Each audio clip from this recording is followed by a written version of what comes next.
every day having conversation about contact tracing and are we going to play ball? And I got a 22-year-old and a 20-year-old and a 15-year-old. And I'm trying to prevent from being hunted. And they're teachable moments, and I'm trusting my Lord. Trusting him.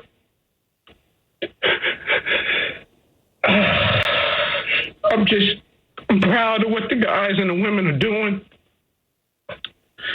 As we would say, a unified people always defeat unified money. Wow. Shannon, what was your reaction to what Troy said? Skip, I know Troy Vincent very well. I played against him. He's a man of faith. He's very devout in his faith. And by the way, for those who've forgotten, he was once upon a time the 7th overall pick by the Dolphins. Yeah. So he was a really good player. Yes. Yeah, I think he went to 4 or 5 Pro Bowls. Yep. Ended up finishing his career at the Eagles, if I'm not mistaken, Skip.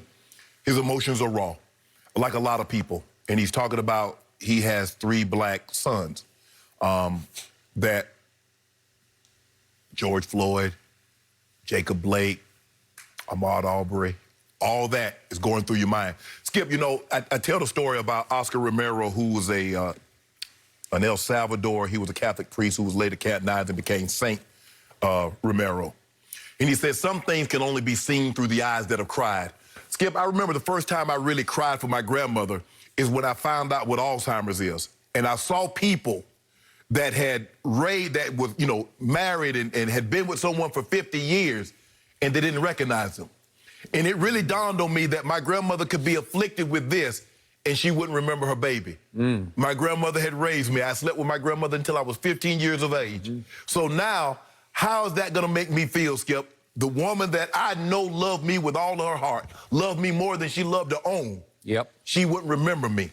You see, a lot of people, if you don't have black young men or you don't have a black daughter or son, or daughter, a black daughter or son, Skip, you can't possibly fathom.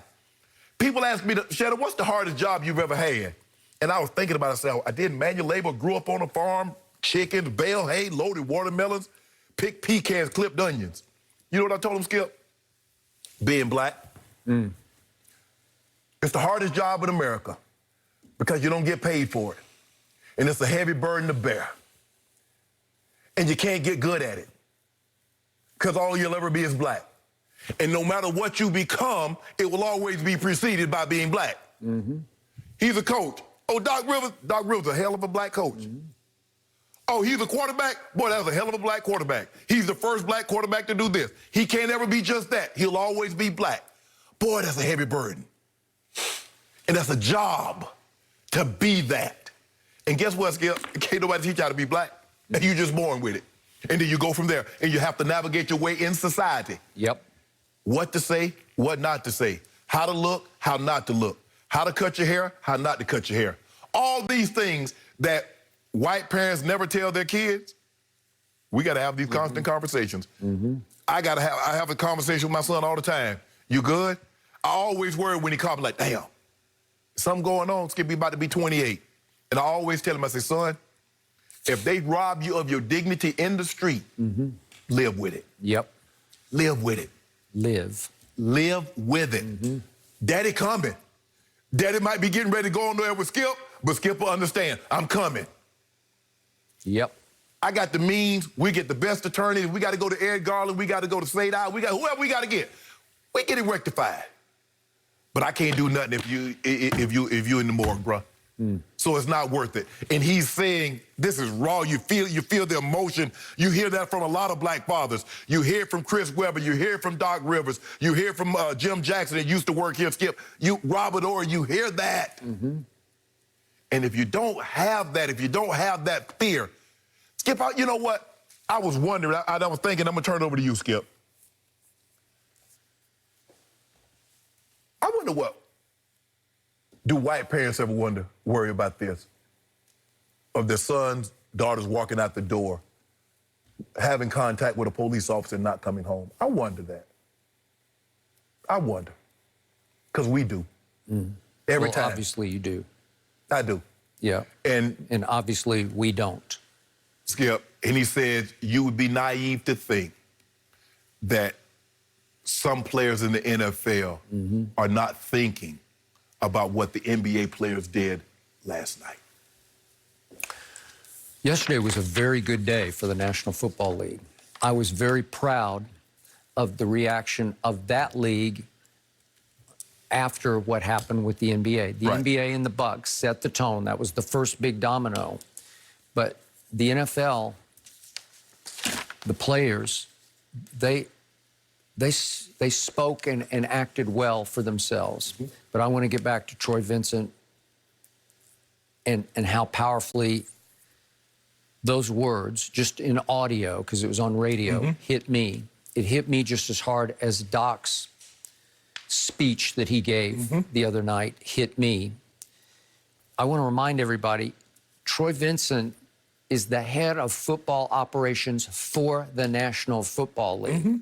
Once upon a time, for 5 years, he was the head of the NFL Players Association as a player back in the 90s. Into 2000s.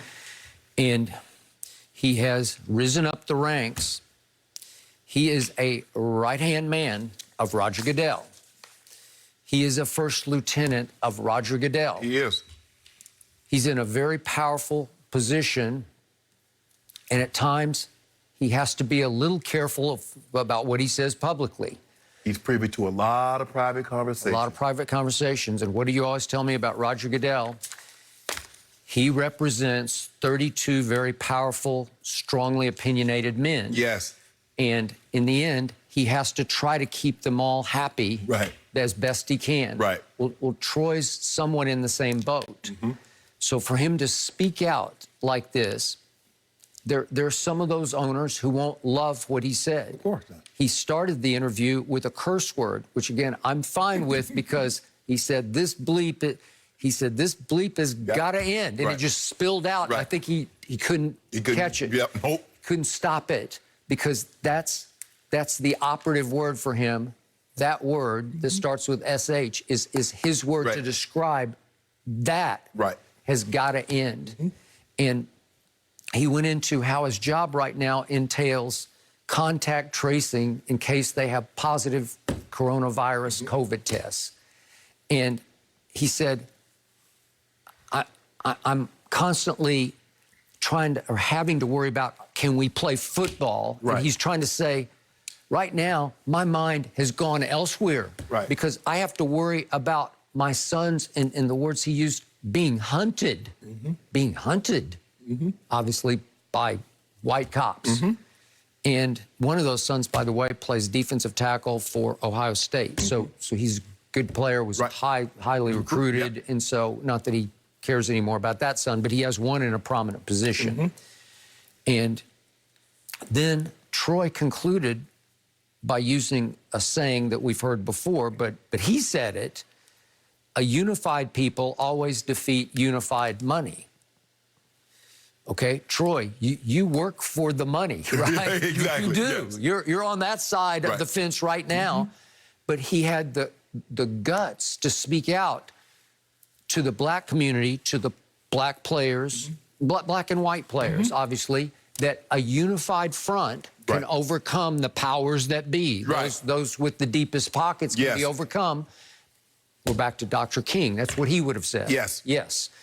And for Troy to say that publicly was powerful to me because it's a little bit at cross purposes with the people he works for and with. But Troy says, you know what? When the police pull me side of the road, they don't know I'm as powerful as I am. They don't. They see me as black. They don't know I'm a couple of doors down from Roger Goodell. He is. He's probably the most powerful. He might be next door. Exactly. So Skip, when they pull you over, they don't know how many degrees you got.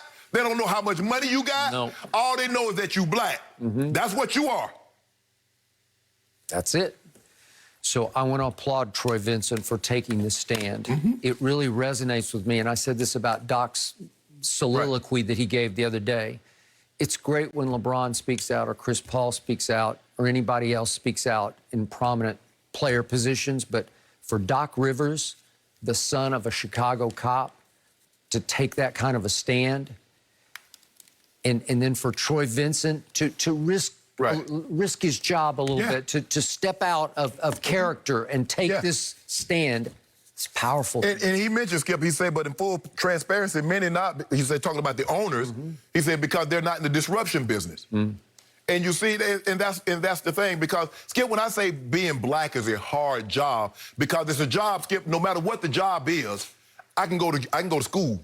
I can go get an education for it, or I can be in an apprenticeship under it and learn it. There is no education for being black. There's no apprenticeship. You're that. And then you navigate your way in the world being that. Right. So I want to applaud and appreciate two teams yesterday. The Tennessee Titans stood as a group, and their quarterback, Ryan Tannehill, spoke up and out for them. Yes. And even more so, I want to congratulate the Baltimore Ravens, for whom you play, because they posted a statement yesterday. Yes. I'm going to credit Ronnie Stanley, who's their all-pro left tackle out of Notre Dame. Yes. Because he is their player representative. So I'm assuming he had a lot to do with this. They posted a very detailed and specific list of goals that... Specific, like this, we need to do this, we want to accomplish that, and we demand that we get this. And just a quick couple of points, because it goes on and on. Number one, arrest and charge the police officers responsible for Breonna Taylor's killing and the shooting of Jacob Blake, okay? Demand